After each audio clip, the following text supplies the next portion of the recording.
Hello everyone, welcome back to my channel. Today we will discuss UGC NET Commerce Amalgamation MCQs. I will explain every question in simple Hindi along with the correct answer and a short concept. So guys, let's begin our session. First question is amalgamation is defined in which section of the Companies Act 2013? Option number A, section 2, subsection 1B, option B, section 2, subsection 1C, C, section 2, subsection 42C and D, section 2, subsection 38. तो दोस्तों इसका answer हो जाएगा option number ए, section 2 subsection 1B। इसमें पूछा गया है कि कंपनीज एक्ट 2013 में अमलगमेशन की डेफिनेशन किस सेक्शन में दी गई है। तो कौन सा सेक्शन में दिया गया है दोस्तों? सेक्शन 2 सबसेक्शन 1B में दिया गया है। ठीक है, तो अब आते हैं हम लोग क्वेश्चन नंबर 2 में। अमलगमेशन में be in the form of, amalgamation कौन से फॉर्म में होता है? तो ऑप्शन ए है मर्जर और परचेस, ऑप्शन बी है मर्जर और लीज, ऑप्शन सी है मर्जर और एब्जॉर्प्शन एंड ऑप्शन डी है ऑल ऑफ द अबव। तो दोस्तों इसका आंसर क्या होगा? मर्जर और एब्जॉर्प्शन, मर्जर और एब्जॉर्प्शन होगा। ठीक है, तो अब आते हैं दोस्तों क्वेश्चन नंबर सी में। क्वेश्चन नंबर सी, ओके, और क्वेश्चन नंबर सी में क्या दिया हुआ है? क्वेश्चन नंबर सी में दिया हुआ है in case of amalgamation by merger the resulting company is. Option A है the transferee company, option B है the transferor company, option C है the purchasing company and option D है a new company. तो दोस्तों इसका क्या answer हो जाएगा? क्वेश्चन नंबर 3 का क्या आंसर हो जाएगा? तो a new company, option number D. Merger में क्या होता है? दोनों पुरानी कंपनियां समाप्त हो जाती है और उनकी जगह क्या बनती है? एक नई कंपनी बनाई जाती है। ठीक है, इसीलिए इसका आंसर क्या होगा? A new company. अब आते हैं क्वेश्चन नंबर 4 पे दोस्तों। इन case of amalgamation bye absorption the amalgamation company is. Option A है ट्रांसफरी कंपनी, ऑप्शन बी है ट्रांसफरर कंपनी, ऑप्शन सी है absorbing company and option D है न्यू कंपनी। सो गाइस इसका आंसर क्या हो जाएगा? Transferor company. ट्रांसफरर कंपनी क्यों होगा? तो एब्जॉर्प्शन में मतलब जो कंपनी अपनी संपत्ति और दायित्व क्या करती है, दूसरे कंपनी को देती है, उसे ट्रांसफरर कंपनी कहा जाता है। ठीक है, अब आते हैं क्वेश्चन नंबर 5 पे। Which of the following is not A mode of amalgamation. तो कौन सा अमलगमेशन का इनमें से मोड नहीं है? ऑप्शन नंबर ए है मर्जर, ऑप्शन बी है एब्जॉर्प्शन, ऑप्शन सी है अरेंजमेंट एंड ऑप्शन डी है परचेज। तो गाइस इसका आंसर क्या हो जाएगा? अरेंजमेंट। अरेंजमेंट क्या होता है? अमलगमेशन में मतलब मर्जर, एब्जॉर्प्शन ये सब यूज होता है, परचेस होता है, बट अरेंजमेंट नहीं होता है। ठीक है, तो अब आते हैं नेक्स्ट क्वेश्चन, क्वेश्चन नंबर 6 पे। Amalgamation can take place between. Option A है 2 और मोर कंपनीज, ऑप्शन बी है company and a firm, option C है company and an LLP, option D है a company and its share holders.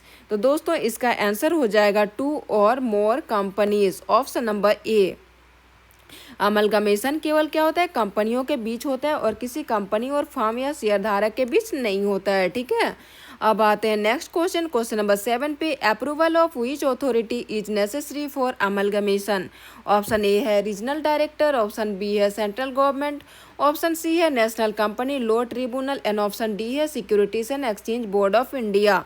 तो दोस्तों इसका क्या आंसर हो जाएगा? National company law and tribunal.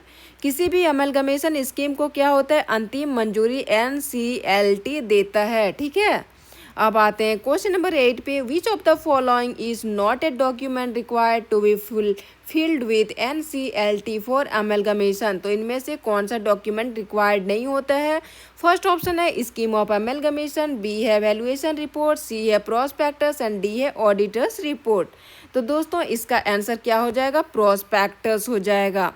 अब आते हैं question number 9। Share holders melting for approving scheme of amalgamation must be called with a notice of at least. Option A है 14 डेज का, ऑप्शन बी है 21 डेज, ऑप्शन सी है 30 days and option D है 45 days. तो दोस्तों इसका answer हो जाएगा क्या होगा? 30 डेज होगा। अमलगमेशन स्कीम को मंजूरी देने के लिए क्या करना पड़ता है? शेयर धारकों की बैठक बुलाने से पहले 30 दिन का नोटिस आवश्यक होता है दोस्तों, ठीक है। अब आते हैं क्वेश्चन नंबर 10 पे। The creditors are required to be given notice of amalgamation at least. तो क्रेडिटर्स को कितने दिन का मतलब नोटिस दिया जाता है? पहले फर्स्ट ऑप्शन है 14 डेज, सी बी ऑप्शन है 21 डेज, सी ऑप्शन है 30 डेज एंड डी ऑप्शन है 60 डेज। तो दोस्तों इसका आंसर हो जाएगा ऑप्शन नंबर बी 21 डेज का। क्रेडिटर्स को अपनी राय देने का अवसर देने के लिए पहले नोटिस दिया जाता है। ओके, अब आते हैं क्वेश्चन नंबर 11 पे। Publication of notice of the proposed scheme of amalgamation must be made in. Option A है 1 इंग्लिश न्यूज़पेपर, ऑप्शन बी है 2 newspaper, 1 in English and 1 in vernacular language, option C है 2 English newspaper and option D है 1 vernacular newspaper. तो दोस्तों इसका क्या answer हो जाएगा? 2 newspaper, 1 in English and 1 in vernacular language. अब आते हैं क्वेश्चन नंबर 12 पे। The registered office of the company must be situated in the state where. Option A the company has maximum assets, option B the company has maximum creditors, option C the company has maximum branches and option D the company has maximum share holders. तो दोस्तों इसका क्या answer हो जाएगा?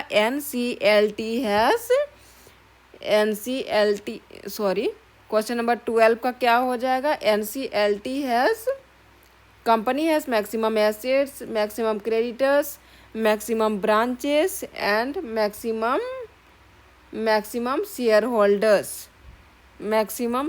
Holders. तो इसका answer हो जाएगा दोस्तों, इसका आंसर हो जाएगा branches. The company has maximum कहाँ होता है? तो ब्रांचेस, ठीक है। अब आते हैं क्वेश्चन नंबर 13 पे। The scheme of amalgamation becomes effective from the date of. Option A है filing of the scheme with NCLT, option B है approval of the scheme by creditors, option C है order of the NCLT, option D है date of shareholders meeting. तो दोस्तों इसका answer क्या हो जाएगा? Filing of the scheme with क्या होता है? रजिस्टर ऑफ कंपनीज कहाँ है? Filing with the NCLT creditors, NCLT हो जाएगा filing of the scheme with NCLT। अब आते हैं क्वेश्चन नंबर 14 पे। Which of the following is a benefit of amalgamation. तो अमलगमेशन का इनमें से कौन सा बेनिफिट है? ऑप्शन ए है economy of scale, option B है reduction in competition, option C है concentration of resources and option D all of the above. तो इनमें से तीनों ही हो जाएगा दोस्तों, ऑल ऑफ द अबव। अब आते हैं क्वेश्चन नंबर 15 पे। In amalgamation all assets and liabilities of the transferor company becomes. Option A है assets and liabilities of the transferee company, option B है assets and liabilities of shareholders, option C है assets of the new company and option D है liabilities of the transferee company. तो इसका answer क्या हो जाएगा दोस्तों? Assets of the new company, assets and liabilities of the new company हो जाएगा अमलगमेशन से, ठीक है। अब आते हैं क्वेश्चन नंबर 16 पे। Minority share holders can object to the scheme of amalgamation in the meeting. First है ट्रू, बी है फॉल्स, सी है पार्टली ट्रू एंड डी है नॉन ऑफ द अबव। तो दोस्तों इसका आंसर क्या हो जाएगा? ट्रू। इसका आंसर क्या हो जाएगा? ट्रू हो जाएगा, ठीक है। इसका आंसर हो जाएगा दोस्तों ऑप्शन नंबर ए। अब आते हैं क्वेश्चन नंबर 17 पे। The central government may oppose the scheme of amalgamation if it is. Option A है against public interest, option B है violation of law, option C है resulting in monopoly, option D है all of the above. तो दोस्तों इसका answer क्या हो जाएगा? All of the above. अब आते हैं क्वेश्चन नंबर 18 पे। The order of NCLT sanctioning the scheme of amalgamation is. Option A है प्रोविजनल, ऑप्शन बी है फाइनल, ऑप्शन सी है कंडीशनल एंड ऑप्शन डी है नॉन ऑफ द अबव। तो दोस्तों इसका क्या आंसर हो जाएगा? फाइनल। अब आते हैं question number 19। Amalgamation under the companies act 2013 is governed by which part. तो अमलगमेशन कौन से पार्ट में गवर्नड है दोस्तों? ऑप्शन ए है पार्ट 1, ऑप्शन बी है पार्ट 2, ऑप्शन सी है पार्ट 3 एंड ऑप्शन डी है पार्ट 4। तो दोस्तों इसका आंसर हो जाएगा option number B part 2। Companies act कौन सा ये में है? 2013 में अमलगमेशन से पार्ट 2 के अंतर्गत आता है। ठीक है, अब आते हैं question number 20। Which of the following is a condition for the approval of amalgamation by NCLT। Option A है the scheme is not prejudicial to public interest, B है the scheme is fair and reasonable, C है the statutory requirement are complied with and D है all of the above. तो दोस्तों इसका answer हो जाएगा option number D all of the above.